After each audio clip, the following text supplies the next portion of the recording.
अस्सलाम friends, welcome to my YouTube channel. चलिए आइए हम नावल का पार्ट नंबर 3 स्टार्ट करते हैं। वीडियो अगर अच्छी लगे तो लाइक और शेयर जरूर कर दीजिएगा। नदीम ने मरजान की हालत देखकर फौरन कार रोकी और बाहर आया। वो दोनों बुरी तरह भीगे हुए थे। सर, ये सब कैसे हुआ? नदीम ने मरजान को सहारा देते हुए परेशान से पूछा। वो ताबी की तरफ संजीदगी से देखता हुआ कार में बैठा था, जबकि नदीम ने मजीद सवाल पूछने से गुरेज किया था। ताबी बैक सीट पर बैठी थी। फार्म हाउस चलो नदीम। उसके हुक्म पर ताबीर और नदीम दोनों चौंके थे। मगर आपको मैंने तुमसे सलाह नहीं मांगी। उसके रूखे लहजे पर ताबीर खामोश हुई थी। नदीम कार तेजी से दोहराते हुए फार्म हाउस तक लाया था। वो खुद कार का दरवाजा खोलते हुए नीचे उतरा था। गार्ड उसकी हालत देखकर परेशान हुए थे। वो कोट उतार कर नीचे फेंकता हुआ ताबीर का दुपट्टा बाजू पर बांध चुका था। मुझे एक एक शख्स की डिटेल चाहिए। कल सुबह, वो दो टोक लहजे में कहता हुआ फार्म हाउस के अंदर जा चुका था। आप अंदर ले जाएं। नदीम ताबीर को फरजाना के हवाले करते हुए फौरन मरजान के पीछे गया था। बेटा ख्याल से करो, फरजाना ने फर्स्ट एड बॉक्स ताबीर से लेते हुए कहा, जो मरजान का सोचकर गलती से एंटीस्पैटिक गिरा बैठी थी। आप प्लीज जाकर पता करें ना। सर, आप कैसे हैं? ताबीर ने फरजाना का हाथ पकड़ते हुए कहा। बेटा, मैं ऐसे तो नहीं जा सकती। दरवाजा खुलने पर वो दोनों दरवाजे पर आई नदीम की तरफ मतवज्जो हुई थी। सर ने बुलाया है आपको। ताबीर जल्दी से उठी थी। बेटा, ये तो लगवा लो। फरजाना को नजरअंदाज करते हुए वो फौरन नदीम के साथ गई थी। क्या डॉक्टर आ गए हैं? ताबीर के सवाल पर नदीम ने होंडो को साथी से बिछा था। नहीं, सर ने मना किया है। वो दरवाजे पर रुकते हुए बोला। आप नहीं आ रहे? ताबीर ने उसे परेशानी से दरियाफ्त किया। नहीं, वो कहकर वापस लौट गया था। ताबीर ने दरख्त दिल को संभाला और दरवाजा खोला। सामने का मर्द उसकी रूह को हता करने के लिए काफी था। वह एक्सट्रैक्टर से अपने कंधे पर मौजूद गहरे गांव से गोद निकाल चुका था। ताबीर के कदम डगमगाए थे। वो बेचारी वहीं जम गई थी। वो बैंडेज करने के बाद शर्ट उतारकर पहनते हुए सोफे पर बैठने का इशारा कर चुका था। कमते वजूद के साथ उसके सामने सोफे पर बैठी थी। वो स्पाट नजर से उसका तायराना जैसा ले रहा था। ताबीर की टांगे अब भी कांप रही थी। वो यकदम उठा, जिस पर ताबीर ने होप से झटका खाया, मगर खुद की बेवकूफी पर वो शर्मिंदगी से नजर झुका चुकी थी। तुम जा सकती हो। आप कैसे हैं? वो अटक अटक कर कहती हुई फौरन नजर झुका गई थी। तुम्हारा क्या ख्याल है? वो मगरूर उल्टा सवाल कर गया था।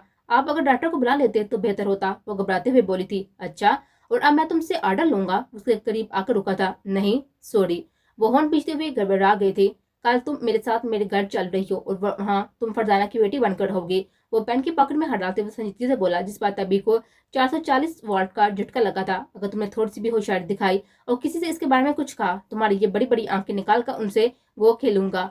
वो धमकाते हुए उसकी आंखों में देखकर बोला। तभी की गर्दन पर गुटली सी नुमदार हुई थी और फिर गायब हो गई थी। घबराहट से उसे पसीने छूट गए थे। जीजे जी, वो सटपटाते लहजे में बोलिया, और किसी से भी बेवजह गुफ्तगू से परहेज करोगी, वरना जीजे जी। वो जल्दी से बोली। उसकी धमकी से बचने के लिए वो फर्स्ट एड किट उसके हाथ में थमाते हुए जाने का इशारा कर चुका था। वो हम ताबीज की घड़ी आंखों में देखते हुए घबरा कर चुप हुई थी। नदीम दरवाजे पर ना करता हुआ अंदर आया था। उसके हाथ में कॉफी का कप था। मरजान ने स्पाट नजरों से किट वापस रखते हुए देखा। मरजान उससे कॉफी का कप ले चुका था। तभी फर्स्ट एड किट टेबल पर रखते हुए कमरे से बाहर आई थी। उसका दिल धक धक कर रहा था। अब तक हम सिर्फ मरजान काज़मी पर नजर रखे हुए थे, मगर अब हम उसकी पूरी फैमिली पर नजर रखेंगे, और खास तौर पर वो लड़की जिसके साथ थी। कॉन्फ्रेंस रूम अंधेरे में डूबा हुआ था। हमेशा की तरह आज भी स्क्रीन पर मदम रोशनी में वीडियो चल रही थी। यह मुनव्वर काज़मी है, सुहेल रजा काज़मी से छोटा भाई, मरजान का बड़ा चाचा। अभी बीवी को छोड़कर आसरे के नाम पर सुहेल की बीवी से नकाह कर बैठा था, मगर कहानी क्या है वो राज है। सुहेल ने दूसरी शादी की थी। वहां से दो औलाद हुई, एक वो मरजान काज़मी और दूसरी उससे छोटी बहन साले काज़मी। पहली शादी में सुहेल के 3 बच्चे हैं। अलीजे सबसे बड़ी बेटी, फिर निशाल और फिर शान। जबकि मुनव्वर के सिर्फ 2 बच्चे हैं, जुनेरा और नजम काज़मी। सब खामोशी उसकी बात सुन रहे थे। सबसे बड़ा भाई और उसकी फैमिली फायर एक्सीडेंट में मर गए, मगर ये लड़का और उसकी बहन बच गए। मुनव्वर ने उन्हें क्यों घर रखा हुआ है कोई नहीं जानता। शायद भाई की औलाद को तनहा नहीं छोड़ना चाहिए, या फिर मकसद कोई और, हम नहीं जानते। सबसे छोटा भाई आगा है। उसके 3 बच्चे हैं, दायम, हरब और मारिया। फिलहाल लंदन में मुकीम है, और ये जो लड़की आज रात देखी गई है उसके बारे में सब पता लगवाना है। अगली सुबह नदीम ने बैग कार में रखते हुए दरवाजा खोला। हमें कुछ समझ नहीं आ रहा, हमें घर क्यों लेकर जा रहे हैं? तभी ने फरजाना के सामने दिल की भड़ास निकाली। बेटा, कोई बेहतरी होगी। कल जो कुछ हुआ उसके बाद तुम्हें अकेला नहीं छोड़ेंगे। फरजाना ने उसे समझाया। हम कैसे एडजस्ट करेंगे? आप हमारे साथ ही रहेंगी ना? फरजाना का हाथ थामते हुए वो घबराई। हाँ बेटा, मैं आपके साथ ही रहूंगी। सब बहुत अच्छे हैं, कोई मसला नहीं होगा। दोनों कार में बैठी थी। वो टेरेस पर खड़ा संजीदगी से उन्हें जाता हुआ देख रहा था। तभी ने साइड से उसकी जन्म देखा था। उसे संजीदगी से देख रहा था। नदीम ने कार स्टार्ट की थी। ताबीर मसल से उसे नजर से दूर दूर जाते हुए देख रही थी, और फिर वो नजर से कहीं और दूर गुम हो गया था। अस्सलाम वालेकुम अंकल। वो फोन कान पर रखते हुए संजीदगी से बोला था। वालेकुम सलाम बेटा, आप कहाँ हो? वो कल रात आप वापस नहीं आए, सब हैरियत थी ना? मनवर साहब ने दरियाफ्त करना चाहा। सब हैरियत है, आज बिजनेस मीटिंग के लिए इस्लामाबाद जा रहा था, सोचा आपको बता दूं। सर लहजा था। बेटा फिलहाल कैंसिल कर दो, आगा अंकल आ रहे हैं, अलीजे और दैम की एंगेजमेंट करना चाहते हैं। सॉरी मैं शिरकत नहीं कर सकता। कल डिस्कनेक्ट करते हुए वो फोन पॉकेट में रखते हुए अपने कमरे में दाखिल हुआ था। बेड पर बड़ा पड़ा सूरज दुपट्टा देखकर उसके कदम रुके थे। आस्ते से बटा उठाते हुए अपने सीने से लगाया था। I will find you Zara, धीमे लहजे में कहते हुए वो बैग उठाते हुए उसमें से दुपट्टा ढककर कमरे से बाहर निकल गया था। गार्ड पहले ही उसका इंतजार कर रहे थे। वो संजीदगी से ग्लासेस लगाते हुए कार में बैठकर एयरपोर्ट की तरफ रवाना हुआ था। नदीम ने कार काजमी मैंशन के सामने रोकी थी। फरजाना बैग निकालते हुए कार से उतरी। तभी ने घबराते हुए पूरे महल नुमा घर का जायजा लिया। बेटा जी। फरजाना के साथ वो अंदर दाखिल हुई। मैं तो कहती हूँ अब अलीजे को छेड़ना बंद कर देना चाहिए, बेचारी लाल हो रही है। जोनी ने मारिया के हाथ पर हाथ मारते हुए ताली बजाई, जबकि अलीजे ने शर्म से मुंह फेरा। निशान मिठाई खाने में मसरूफ थे, जबकि साले अपनी बेगम के साथ किचन में हाथ बटा रही थी। ये कौन है अब? मारिया ने फरजाना के साथ अंदर आती हुई ताबी को देखकर मुंह बसोड़ा। ओ ये मेड की बेटी है। ओ ये मेड की बेटी है, काम के लिए ही आई होगी। जोनी ने नाक से मक्खी उड़ाई। प्यारी नहीं? अलीजे ने उसके मासूम नकुश पढ़ते हुए कहा, जबकि जोनी और मारिया एक दूसरे पर गिरी थी हंसते हुए। फजूल है तुम लोगों के साथ बैठना भी। अलीजे उठते हुए अपने कमरे की तरफ चली गए थे। फरजाना तुम आ गई। कशमाला बेगम ने फरजाना के साथ खड़ी ताबी का दायराना जायजा लिया। ये मेरी बेटी है, फरजाना ने जल्दी से कहा। ओह तो अच्छी बात है ना, घर में काम बहुत ज्यादा है, हाथ बटा देगी तुम्हारा। ताबी ने फरजाना बेगम को देखा, जो हमदर्दी की नजर से उसे देख रही थी। मतलब यहाँ भी इस बेचारे को सुकून से नहीं बैठने देना चाहता था वो जालिम। कशमाला बेगम कहते हुए असिस्टेंट के साथ डेकोरेशन डिस्कस करने लगी थी, क्योंकि आज अलीजे और दाम की एंगेजमेंट थी। सर्वेंट क्वार्टर इस तरफ है बच्ची। जोनी ने ताबी का मजाक बनाते हुए इशारा करके कहा था। फरजाना ताबी को साथ लेकर चली गई थी। तुम जल क्यों रही हो इससे? मारिया ने जोनी को कंधे मारते हुए कहा। अरे कहाँ, मैं इस मेड की बेटी से जलने लगी, मेरा भी कोई स्टैंडर्ड है। जोनी ने फार से कहा। उफ, मारिया उसकी अदा पर हंसी थी। छे कर तंग कर दिया है मुझे, अलीजे उससे पहले चीखती। दायम ने उसके मुंह पर हाथ रखकर उसे दीवार से लगाया। बदतमीज, यू फ्लर्ट, क्या कर रही हो, किसी ने देख लिया तो? अलीजे ने उसका हाथ मुंह से हटाते हुए तंग कर कहा। लो भाई, अपने होने वाले शोर से ऐसे बात करोगी? अरे कोई शर्म होती है, कोई इज्जत होती है। दायम ने हंसी दबाते हुए कहा। तुम जैसे फ्लर्ट फौजी मैंने पूरी जिंदगी में नहीं देखे। पहले तुम मेरी बहन निशाल पर लाइन मारे थे, जब पता चला मैं अलीजे हूँ तो मेरे पीछे लग गए। अलीजे ने तेवड़ी चढ़ाई। अरे तो अलीजे समझ कर से फ्लर्ट किया, देखो मेरी नीयत कितनी साफ है। वो एक आंख दबाते हुए शरारत से बोला। हटो, जाने दो मुझे। अलीजे ने इत्तेजाज किया। अरे बाबा देख तो लेने दो, लंदन से यहाँ तक आया हूँ, जी भर देख तो लूं। उसे छेड़ते हुए गोया हुआ, जबकि अलीजे लाल हुई थी शर्म से। वैसे मैं सोच रहा था कि मेरी अलीजे निशाल जितनी इतनी मोटी तो नहीं थी, या फिर शायद खा खा कर हो गई हो। वो उसे बराबर छेड़ रहा था और वो शर्मा रही थी। अरे अम्मी आप। दायम जल्दी से पीछे हटा था। अलीजे मौके पाकर फौरन हवा हुई थी। जब जब तक दायम उसकी चिल्लाकी समझता, वो भाग गई थी। वो जो फ्लैट लेने के लिए अभी पहुंचा था, मोबाइल की बेल बजने पर साइड पर आया और स्क्रीन पर जोनी का नाम देखकर वो संजीदा हुआ था। क्या चाहिए अब? वो उगता हुए लहजे में बोला था, जबकि जोनी का दिल चकनाचूर हुआ था। मैं आपको फोन भी नहीं कर सकती, इतना हक भी नहीं है मुझे, जोनी ने हवा लहजे में कहा। नहीं, वो संजीदगी से आसपास देखते हुए गोया हुआ था। लेकिन मेरा हक है, और सिर्फ मेरा हक है, जोनी ने मोहब्बत से कहा। क्या बकवास कर रही हैं आप? वो गुस्सा करने के लिए तैयार खड़ा था। देखिए मरजान, अब आप मुझे धिक्कार नहीं सकते, हमारी एंगेजमेंट होने वाली है आज। डाडा ने तुमसे कुछ नहीं कहा। वो गुस्से से मुट्ठी बीचते हुए कॉल डिस्कनेक्ट कर चुका था। जोन ने हैदर से फोन को देखा था। कॉल डिस्कनेक्ट हो गई थी। सर फ्लैट टेक ऑफ करने के लिए रेडी है, आपका वेट कर रहे हैं, गार्ड ने बैग लेते हुए कहा। वो संजीदगी से बैग पर हाथ रख चुका था। गार्ड डर गया था। कैंसिल कर दो, वो दो डोक लहजे में कहते हुए तेजी से कार की तरफ बढ़ा था। गार्ड ने फौरन उसके हुक्म पर अमल किया था। वो बगैर कुछ बोले ड्राइविंग सीट पर बैठते हुए कार को फुल स्पीड में सड़क पर दुरा चुका था। वो सड़क पर खड़ी टैक्सी का वेट कर रही थी। आज उसकी भी फ्लैट थी। गॉड, व्हाट द हेल, इस फजूल गाड़ी को भी आज ही हराब होना था। वो कार के ओट पर मुका मारते हुए गुस्से से तन कर बोली थी। सामने से आती तेज रफ्तार गाड़ी को देखकर उसने लिफ्ट के लिए हाथ हिलाया था, जबकि वो गहरी सोच में डूबा हुआ था। नहीं, ये कार मैं नहीं जाने दूंगी, मेरी फ्लैट मिस हो जाएगी। वो जल्दी से कार के सामने आई थी। अचानक सड़क के बीचों बीच खड़ी लड़की देखकर उसने फौरन ब्रेक्स लगाए थे। कार उसे 1 इंच फैसले पर रुकी थी। वो गुस्से से सीट बेल्ट हटाते हुए कार से उतरा था, जबकि उसे कार से उतरता देखकर अपनी जगह पे जंप सी गई थी। नजर नहीं आता आपको? अगर ब्रेक्स ना लगाए होते तो मर जाती, उसके मुकाबलाते हुए गुस्से से बोला था, जबकि वो आदमी मुंह खोले उसे की नखियों से तकने में मसरूफ थी। सुनाई नहीं देता आपको? उसका गुस्सा सपने आसमान को छू रहा था। आप उसे बोलने के लिए लफ्ज कम पा रहे थे। वो हैरत और रुचि के मिले-जुले जज्बात से उसे देख रही थी। मैं बहुत बड़ी फैन हूँ आपकी। एक मिनट, मुझे मुझे ऑटोग्राफ मिलेगा? वो जल्दी में अपनी फ्लैट की टिकट निकाल कर उसके सामने बढ़ा चुकी थी, जबकि वो जो गुस्से से आतिफशान की तरह आंख बरसाने को तैयार था, उसकी बेवकूफ हरकत पर हैरान हुआ था। आप मेरे फेवरेट पर्सन है, इस पूरी दुनिया में नंबर 1। मैं हमेशा से आपसे मिलना चाहती थी और आज आप मुझे मिल गए। प्लीज मुझे ऑटोग्राफ दें दे। वो बचपने से कहती हुई उसे कोई दिमागी मरीजा ही लगी थी। तो क्या इसके ये 20 रकम में कूद जाओगी? वो हैरानी से उसे देख रहा था। वो मसलसल बगैर जब पलके झुकाए उसे तके रही थी। हाँ, अगर मुझे पता होता तो ये आपकी ही कसर होगी, मैं आपकी कार से टकरा जाती।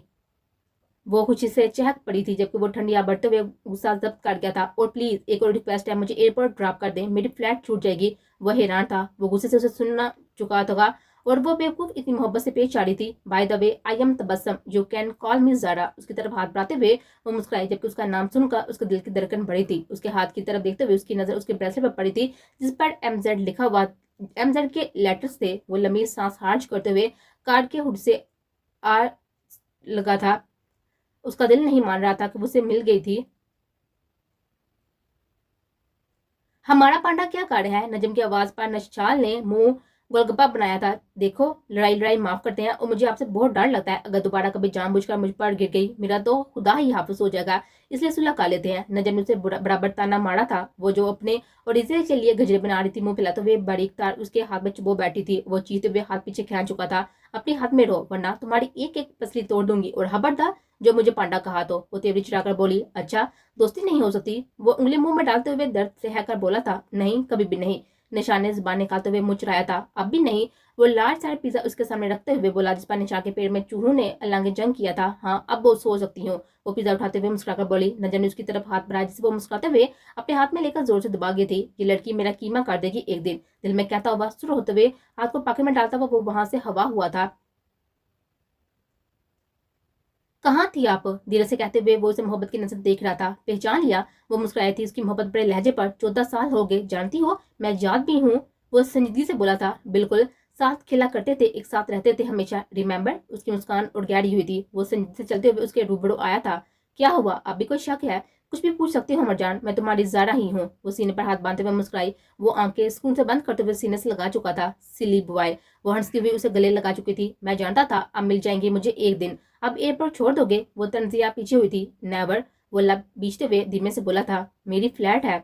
मेरी भी थी। वो संजीदगी से बोला। थी? वो हैरान हुई। कैंसिल हो गई है, घर फंक्शन है। चल रही हो? उसे देखते हुए पूछ गया था। किस हक से? उसकी आंखों में आंखें डालते हुए बोली। उसके सवाल पर वो हल्का सा मुस्कुराया था। हाँ बताओ भी, किस हक से, और मुझे ही क्यों ढूंढ रहे थे? वो आईब्रो झुकाते हुए शरारत से पूछ रहे थे। क्या हर बात बतानी जरूरी है? वो मुस्कुराया था। हाँ, जब तक बता नहीं देते मैं तो यहाँ से हिल भी नहीं रही। वो यहाँ हेमल लगाकर बैठ जाऊंगी अगर रात हो गई तो। वो गाड़ी के हुड पर बैठ गई थी, जिस पर वो दिलकश अंदाज में मुस्कुराया था। मरजान, एक बात कहूँ? मैं प्यार करती हूँ आपसे। वो धीरे से उसे मुहातब कर गई थी, जिस पर वह संजीदगी से देख गया था। तुम जानते हो मुझे कितना कुछ सहना पड़ा? जब किडनैपर मुझे लेकर गए थे तो मुझे बुरी तरह से किया गया था। मुझे मारा गया था, मुझे भूखा रखा गया था। 14 साल तक मुझे मुसलसल किया गया था। लेकिन फिर शहवार को जब पता चला कि मामू जान ने अपनी प्रॉपर्टी के 40% शेयर्स मेरे नाम किए हैं, तो उसने मुझे जिंदा रखने का फैसला किया। मरजान संजीदगी उसकी बात सुन रहा था। मुझे उसने पढ़ाया लिखाया, लेकिन पाकिस्तान से दूर, ताकि वो मामू जान की प्रॉपर्टी हथिया सके। मैंने बहुत कोशिश की तुम तक पहुंचने की, लेकिन मैं मजबूर थी। वो रोड पड़ी थी। उसकी बेटी ने मुझे हर हिसाब से नीचा दिखाया था। मुझे यतीम होने के ताने दिए थे। मुझे बहुत अजियत दी गई, लेकिन शायद मैं तुम्हारे लिए जिंदा थी। जब शहवार घर आया तो वो बहुत खुश था। वो कह रहा था वो तुम्हारा घर कर आया है। मुझे बर्दाश्त नहीं हुआ। मरजान, मैं मर जाने के करीब थी, लेकिन कुछ दिन बाद पता चला तुम मुसाले बिल्कुल से सलामत हो। मुनव्वर अंकल तुम अपने घर लाए हैं। मेरे दिल को करार आया था। तुम जानती हो, जब डैड को किडनैपर के पास कैश लेकर गए तो उन्होंने कहा तुम गलती से खाई में गिर गई हो। बहुत ढूंढा, सबने उम्मीद खो दी थी, लेकिन मैं जानता था तुम हो। मैं महसूस करता था तुम वाकई हो। वो मुस्कुराते हुए उसे गले लगा चुकी थी। मैंने बहुत ढूंढा और अब जाकर मुझे मिली हो। उसके माथे पर लब रखते हुए वो मोहब्बत से बोला था, जबकि वो दिल में नए जज्बात उभरते हुए महसूस कर रही थी। तुम्हारी आंखें Marjan, I just love that it. उसकी आंखों पर होंठ रखते हुए वो मुस्कुराई। तुम क्यों सुकून से बैठी हो? उठो और अपनी माँ के साथ सफाई में मदद करो। मारिया ने ताबी को ताना दिया, जो थक हार कर अभी ही बैठी थी। ताबी का सांस फूल रहा था। अभी तो वो किचन से काम से फारग हुई थी। वो लब बिजती हुई उठी। एक काम करो, मेरे लिए चाय बना दो। तुम बना लोगी ना? सोनी ने सोफे पर बैठते हुए डोप से कहा। जी। वो बोझा कदमों के साथ दोबारा किचन में गई थी। ये चीनी कहाँ होगी अब?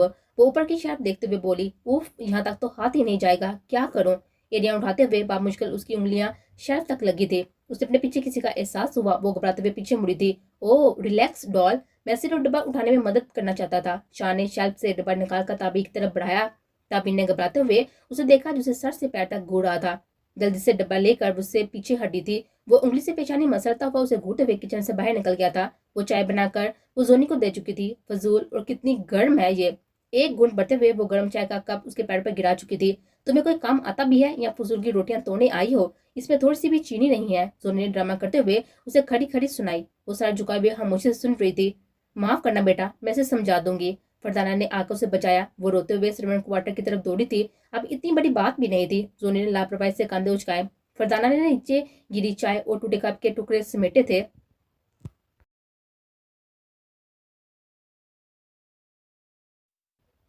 उसकी कोहनी दीवार से ढककर खा गई थी। जख्म अभी सूखा नहीं था, दोबारा निकलने लगा था। वो दर्द से बाजू पकड़ते हुए पैरों की तरफ दे चुकी थी, जिस पर छाप पैर के थे। किस गुनाह की सजा भुगत रहे हैं हम अल्लापा? वो सिसकते हुए घुटनों में सर दे गए थे।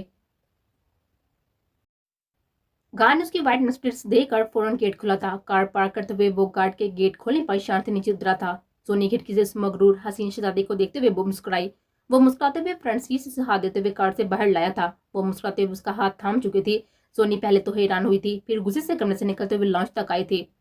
घर के सभी फर्द उसके आने की खबर से वाकिफ थे। स्वाय ताबीर के उसके मुताबिक वो इस्लामाबाद जा चुका था। हमारी गेस्ट है, शादी तक यहीं रहेंगी। गेस्ट रूम इस तरफ है। उसका बैग लेते हुए उसके कलाई थाम कर एक तरफ मुड़ा था। जोनी ने खा जानने वाली नजरों से उसको देखा, जबकि बाकी सब मामूली बात समझकर काम में जुट गए थे, क्योंकि उसे बिजनेस पार्टनर्स वगैरह अक्सर आते रहते थे। फरजाना ताबीर को देखने के लिए गई थी। वो नीचे बैठी घुट्टू में सर दिवे सो गई थी। कितनी मुश्किल जिंदगी है तुम्हारी मेरी बच्ची, न जाने कब ये अजीजतें कम होंगी। उसके सर पर हाथ फेरते हुए फरजाना ने उसके पैरों को देखा, जिस पर साफ छाप नुमाया हुए थे। नहीं, आप प्लीज रहने दें, मैं काट लूंगी। उससे पहले वो खुद उन पर मरहम लगाती। ताबी ने उसका हाथ पकड़ा था। बेटा, इन्फेक्शन हो जाएगा। नहीं, है, अगर आपको मदद की जरूरत पड़े तो मुझे आवाज दे दीजिएगा। वो दोबारा घुटनों में सर दिए खामोश हो गई थी। फरदाना उसके सर पर शफकत से हाथ फेरते हुए उठकर चली गई थी। मरजान, कोई प्रॉब्लम तो नहीं होगी ना? वो सोफे पर बैठते हुए उसको देखकर बोली। कुछ नहीं होगा, रेस्ट करो, रात को एंगेजमेंट सेरेमनी है तुम्हारी। वो शरारत से कहती हुए उसे भड़का चुकी थी। तुम कुछ ज्यादा नहीं बोल रही? वो एक आईब्रो उठाते हुए उसे घूट गया था। ठीक है, ठीक है, मत करना। वो हंसते हुए मुंह पर हाथ दे गई थी। वो कुछ सोचते हुए बाहर चला गया था। उसका रूम नंबर साहब के कमरे की तरफ था। करना क्या चाहती हो तुम इस लड़के को घर में लाकर? जुनीन ने उसका हाथ पकड़ते हुए गुस्से से उसका कोट पकड़ा था। अपने हाथ में रहकर बात करें। उसका हाथ कोट से निकालते हुए उसे 2 कदम पीछे हटा था। हद, तुम क्लास काट रहे हो। कौन है वो लड़की? कहाँ से उठा कर लाए हो? तुम्हें पता भी है आज तुम्हारी मेरे साथ एंगेजमेंट है? Just shut up. वो एक लफ्ज और नहीं। किसने कह दिया तुमसे कि मैं तुमसे शादी करूंगा? दिमाग ठिकाने है तुम्हारा? वो करकता लहजे में कहता हुआ सोनी को कंपनी पर मजबूर कर गया था। नॉनसेंस। वो गुस्से से आतिश फशान बना मनोहर साहब के कमरे में जा चुका था। अरे बेटा, आओ ना, हम तुम्हारा ही इंतजार कर रहे थे। कचमला बता रही थी तुम्हारे साथ कोई मेहमान है। कौन है वो बेटा? मनोहर साहब ने लहजे में चीनी घोल कर उसको पेश की थी। बिजनेस पार्टनर है। वो जिंदगी से झूठ बोल चुका था। बेटा, एंगेजमेंट के लिए तो तैयार होना। कचमाला बेगम ने मुस्कुराते हुए उसके जख्मों पर नमक पाशी की। मरजान ने स्पाट नजर से अपनी सुतीली माँ को देखा, जो अजाब की चलती फिरती मूरत थी। सोच लो बेटा, अब आहर मेच्योर हो रहे हो। आहिस्ता आहिस्ता सारे बिजनेस की जिम्मेदारी में तुमने ही देखनी है, और कुछ ऐसी बातें हैं जो तुम्हारा जानना बहुत जरूरी है। ऐसा करोगे तो कैसे चलेगा? कहने को तो कुचमाला बेगम ने धीरे से उसके कान के करीब कहा, मगर मुनव्वर साहब ने बराबर सुना था। कुचमाला की बात पर मुनव्वर साहब ने उन्हें नजरों से रहा था। आप सोचती हैं प्रॉपर्टी का सुनकर मैं ये मंगनी कर लूंगा? ये जका हेस है। वो पकड़ में हाथ डालते हुए धीरे से कहकर मुस्कुराया था। मेरे ख्याल से हाँ। प्रॉपर्टी का पता नहीं, मगर अपने डैड से जुड़ी हुई बातें जरूर जानना चाहोगे, नहीं? और प्रॉपर्टी का क्या है? और ये सब तुम्हारा ही तो है, लेकिन फिलहाल तो मुनव्वर के पास है। कचमाला बेबी ने चालाकी से कहा। ठीक है, कर लेते हैं, लेकिन आपकी माइंड गेम्स ज्यादा देर तक काम नहीं करेंगी डियरेस्ट मॉम। वो संजीदगी से कहता हुआ कमरे से बाहर आया था। मुनव्वर वो प्रॉपर्टी के लिए नहीं, लेकिन इन बातों के लिए जरूर ऐसा करेगा, फिक्र मत करो। कचमाला बेगम मुस्कुराई थी और अपनी कामयाबी पर और मुनव्वर साहब गहरी सोच में डूब के थे। बेटी की जिद की वजह से उन्हें क्या कुछ करना पड़ रहा था।